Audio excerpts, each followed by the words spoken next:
Guys bank job చేసేవాళ్ళు సాఫ్ట్వేర్లోకి రావాలనుకుంటున్నారు. And జనరల్గా ఏంటి అంటే నేను చాలా రోజుల నుంచి ఈ టాపిక్ గురించి మాట్లాడాలనుకుంటున్నాను. బట్ వెరీ రీసెంట్ డేస్లో ఫార్చునేట్ ఆర్ అన్ఫార్చునేట్ చెప్పాలంటే మా వదిన కూడా మేనేజర్ లెవెల్లోనే పనిచేస్తూ ఉన్నారు. ఎస్బీఐలో మన ఒంగోలులో పనిచేస్తూ ఉన్నారు. అండ్ మా తమ్ముడు అంటే మా బాబాయ్ కొడుకు కూడా గవర్నమెంట్ బ్యాంక్లోనే ఇండియన్ బ్యాంక్లోనే మేనేజర్గా పనిచేస్తున్నాడు. అయితే దాంతోపాటు మా ఫ్రెండ్ ఒకతను ఉన్నాడు. సో అతను కూడా హైదరాబాద్లో ఉన్నాడు. హైదరాబాద్లో గవర్నమెంట్ బ్యాంక్లోనే మేనేజర్ పోస్ట్లోనే ఉన్నాడు. అండ్ వీళ్ళ ముగ్గురే కాదు, ఇట్లాంటి వాళ్ళు చాలామంది కౌన్సిలింగ్కి నాకు అటెండ్ అవ్వడం జరిగింది. అయితే అంటే వీళ్ళ ముగ్గురు అటెండ్ కాలేదు. వీళ్ళ ముగ్గురు జనరల్గా నేను ట్రస్ట్లోనే ఉంటాను ఎప్పుడు. వీళ్ళు తీసి పక్కన పెట్టేసేస్తే కొంతమంది బ్యాంక్ జాబ్ చేసేవాళ్ళు నా దగ్గరకు వచ్చేసేసి, సార్ ఇప్పుడు this is not working for me and yes డబ్బులు వస్తున్నాయి, ఎస్ డీసెంట్ శాలరీ వస్తుంది, and so they are giving some other benefits, house elements అని, ట్రావెల్ ఎలిమెంట్స్ అని, అండ్ ఇక రకరకాలుగా బెనిఫిట్స్ అయితే ప్రొవైడ్ చేస్తూ ఉన్నారు. బట్ ఇక్కడ టార్చర్గా ఉంది, మెంటల్లీ హెరాస్ చేస్తున్నట్టుంది, ఒక జైల్లో ఉన్నట్టుంది. కేవలం నేను ఒక పనిచేసే మిషన్ లాగా తయారయ్యాను. పర్సనల్ లైఫ్ లేదు, లేకపోతే లీవ్స్ అడిగితే లీవ్స్ ఇవ్వరు, అండ్ లేకపోతే టార్గెట్ బేస్డ్ ఉంటుంది, టార్చర్ పెడుతున్నారు. And I don't want to continue this. నేను ఇంకా కంటిన్యూ చేయలేను. దీంట్లో కంటిన్యూ చేస్తే కొంతమంది అయితే నాకు సూసైడల్ థాట్స్ వస్తున్నాయి. ఇంట్లో వాళ్ళేమో జాబ్ చెయ్యి లేకపోతే ఫ్యామిలీ గడవదని ఫోర్స్ఫుల్గా నన్ను ముందుకు తీసుకెళ్తా ఉన్నారు. బట్ నాకైతే సూసైడల్ థాట్స్ వస్తా ఉన్నాయి అని చెప్పి కొంతమంది నా దగ్గరికి కౌన్సిలింగ్కి అటెండ్ అయ్యారండి. అండ్ ఇది ఎప్పటి నుంచో కూడా మా ఫ్రెండ్స్తో కూడా నేను మాట్లాడుతూ ఉన్నాను. బట్ ఇది రీసెంట్గా ఒక మాట్లాడారు. అంతకుముందు కూడా ఇంతకంటే తీవ్రంగా వెరీ రీసెంట్గా మాట్లాడిన వాళ్ళు కొంచెం లిబరల్గా కొంచెం మెంటలీ డిస్టర్బ్ అవుతున్నారని అర్థమైంది. అండ్ ఎందుకంటే ముందు చాలా తీవ్రమైన పదజాలం, అంటే సూసైడల్ థాట్స్ వస్తున్నాయి అని చెప్పి మాట్లాడడం జరిగింది. అండ్ తను వచ్చేసి హీఈస్ వర్కింగ్ అసిస్టెంట్ మేనేజర్గా వర్క్ చేస్తున్నాడు. సో ఒక మంచి గవర్నమెంట్ బ్యాంక్లోనే జాబ్ సెక్యూరిటీ ఉంది. అండ్ ఇక్కడ ఇంకొక స్టూడెంట్ కమెంట్ వెరీ రీసెంట్గానే బ్యాంక్ జాబ్ వచ్చింది, నేను జాయిన్ అవ్వాలా, 70K శాలరీ అన్నట్లు అంటున్నారు, నేను జాయిన్ అవ్వాలా, జాయిన్ అయితే ఫ్యూచర్ ఎలా ఉంటుంది, మీరు దీని గురించి మాట్లాడండి అని చెప్పి చెప్పడం జరిగింది. అండ్ నేను ఏమంటున్నానంటే ఇక్కడ బ్యాంక్ జాబ్ అంటే మనం అనుకున్నంత ఈజీ కాదు. ఈ పోటీ ప్రపంచంలో, ఈ కాంపిటేటివ్ వరల్డ్లో ఇంతమందిని దాటుకొని కష్టపడి మంచి మెరిట్ సాధించి ఒక బ్యాంక్ జాబ్ తెచ్చుకుంటే లైఫ్ సెటిల్ అయిపోతుంది. ఇంకా ఆ తర్వాత ఇక్కడ కష్టాలే ఉండవు. బ్యాంక్ జాబ్ వస్తే లైఫ్ చాలా అద్భుతంగా ఉంటుంది.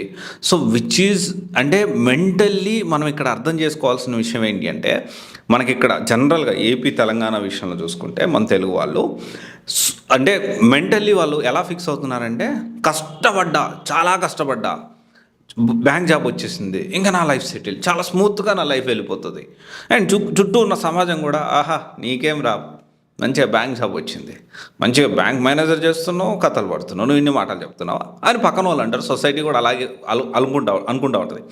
కానీ వాస్తవం రియాలిటీ ఏంటి అంటే, ఫస్ట్ ఆఫ్ ఆల్ మనం ఎక్స్పెక్టేషన్స్, అంటే ఈ బ్యాంక్ ప్రిపేర్ అయ్యేటప్పుడే wrong expectations, wrong way of thought ప్రాసెస్తో, ఫాల్స్ ఎమోషన్స్తో, లేకపోతే ఫాల్స్ హైప్తో అండ్ ఫాల్స్ హోప్స్తో, అంటే ఇవన్నీ కూడా ఏంటి అంటే ఏదో జరిగిపోతుంది అని అనుకుంటుంటారు. తర్వాత జాబ్లో జాయిన్ అయిన తర్వాత క్లరికల్ లెవెల్ వరకు జాబ్ ఓకే, కానీ వన్స్ క్లరికల్ లెవెల్ జాబ్ దాటిందంటే మార్నింగ్ 9 నుంచి ఈవినింగ్ 7, 8 ఆ బ్యాంక్ అయిపోయిన తర్వాత కూడా ఒక్కోసారి 10 ఆడిట్స్ జరిగితే 10, 11 మళ్ళీ టార్గెట్ బేస్డ్ ఇస్తారు. ఇన్ని అకౌంట్లు ఓపెన్ చేయాలంటారు. ఎస్, మేనేజర్ కూడా ఇన్ని లోన్స్ ఇవ్వాలంటారు, ఖచ్చితంగా ఇన్ని కరెంట్ అకౌంట్ ఓపెన్ చేయాలంటారు. అండ్ ఇవి తీసేసి పక్కన పెట్టేసేస్తే ఆడిట్లో మనకు ఎవరైనా ఈ లోన్స్ ఇచ్చేటప్పుడు ఒక సంతకం పెడితే దాని నుంచి కూడా ఏమవుతుందా అని చెప్పి టెన్షన్ పడుతూ పర్సనల్ లైఫ్ ఉండదు, ఫ్యామిలీ లైఫ్ ఉండదు.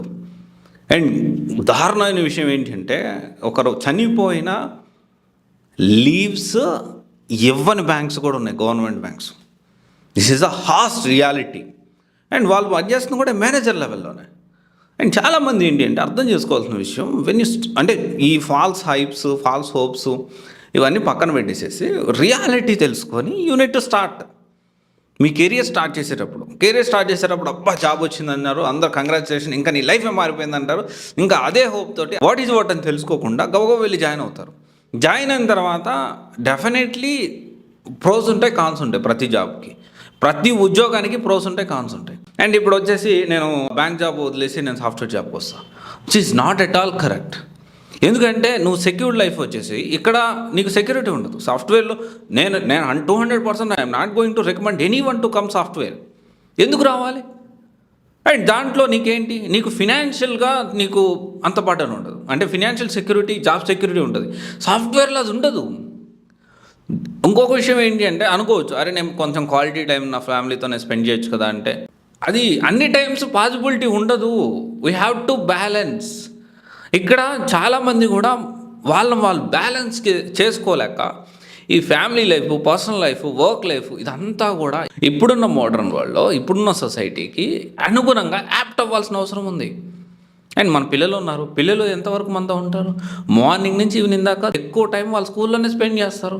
అండ్ డెఫినెట్లీ ఇక్కడ ఏంటి అంటే ఇప్పుడున్న సిచ్యువేషన్లో both wife and husband work చేస్తే కానీ ముందుకి వెళ్ళలేని పరిస్థితిలో అంత ఇన్ఫ్లేషన్ అనేది మనకి ఎక్కువ ఉంది ఇక్కడ. ఇప్పుడు సిటీలో చూసుకుంటే మినిమం ₹1,00,000 వచ్చిందంటే వాళ్ళ ఫ్యామిలీ అది వచ్చేసి ఏంటి అంటే మినిమం మిడిల్ క్లాస్ ఫ్యామిలీ అది. అండ్ చాలా అడ్జస్ట్ అయ్యి బతకాలి. ఒక విషయం కూడా ఉంది, అడ్జస్ట్ అవ్వగలిగితే 50,000లో కూడా మహారాజులో బతకొచ్చు. That is whole different story. But ఏంటి అంటే కొంత మినిమం టు మినిమం అనుకుంటే 1 lakh అనేది జనరల్ ఇప్పుడున్న సిచ్యువేషన్. అండ్ ఇదంతా వదిలిపెట్టేసేసి అబ్బా బ్యాంక్ జాబ్ అని ఒకవైపు అంటూ ఉంటే, ఇంకొక వైపు వచ్చేసి జాబ్లో జాయిన్ అయిన వాళ్ళు వామ్మో వద్దురా బాబు ఈ జాబ్ వద్దు, ఏమొద్దు, ఏదైనా పోయి చచ్చిపోతే బాగుండు, లేకపోతే ఏదైనా బిజినెస్ పెట్టుకుంటా, టీ కొట్టు పెట్టుకున్న ప్రశాంతంగా బతకొచ్చాడు, అయినా నచ్చినప్పుడు ఓపెన్ చేస్తారు లేకపోతే క్లోజ్ చేస్తారు. ఇలాంటి సిచ్యువేషన్స్ ఉన్నాయి.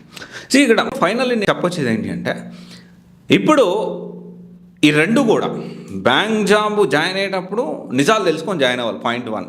అలా కాకుండా ఈ ఫాల్స్ హైప్ తోటి, ఫాల్స్ హోప్స్ తోటి, లేకపోతే ఈ ఏదో ఇక దీన్ని సాధిస్తే ఇక నా లైఫ్లో ఇంకా నాకు తిరిగి ఉండదు అనే ఫాల్స్ హోప్స్తో అడుగు పెట్టద్దు, point number 1.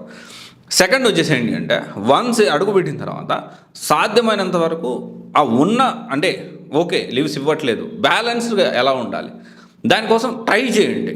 And you don't have any other option. Definitely మీరు మ్యారేజ్ అయ్యి ఉంటుంది, పిల్లలు ఉంటారు, ఫ్యామిలీకి సపోర్ట్ చేయాల్సిన అవసరం ఉంది ఫినాన్షియల్లీ.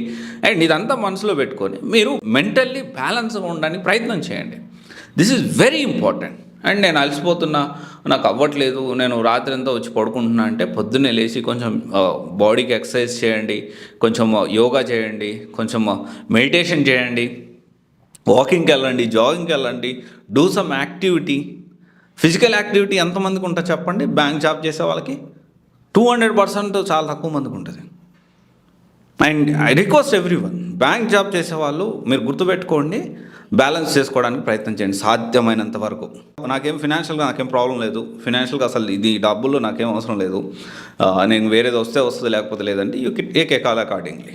బట్ కొత్తగా జాబ్లో జాయిన్ అయ్యే వాళ్ళు కూడా ఇవన్నీ తెలుసుకొని అప్పుడు మెడిటేషన్ తీసుకోండి, ఓకే. అండ్ ఈ మొత్తం టైంలో బ్యాంక్ ఉద్యోగం చేసే వాళ్ళకి ఒక పాయింట్ ఏంటి అంటే ఫ్యామిలీ సపోర్ట్ అనేది, ఒకవేళ వైఫ్ బ్యాంక్ జాబ్ చేస్తుంటే హస్బెండ్ సపోర్టు, ఒకవేళ హస్బెండ్ జాబ్ చేస్తుంటే వైఫ్ సపోర్టు మెంటల్లీ చాలా అవసరం. మీరు ఎంత సపోర్ట్ ఇస్తే వాళ్ళంతా స్టాండర్డ్గా ఉంటారు, ఫినాన్షియల్గా మీ లైఫ్ అనేది అంత ముందుకు వెళ్తుంది. ఇది ఒకసారి ఆలోచించండి. Thank you. This is Raj signing off.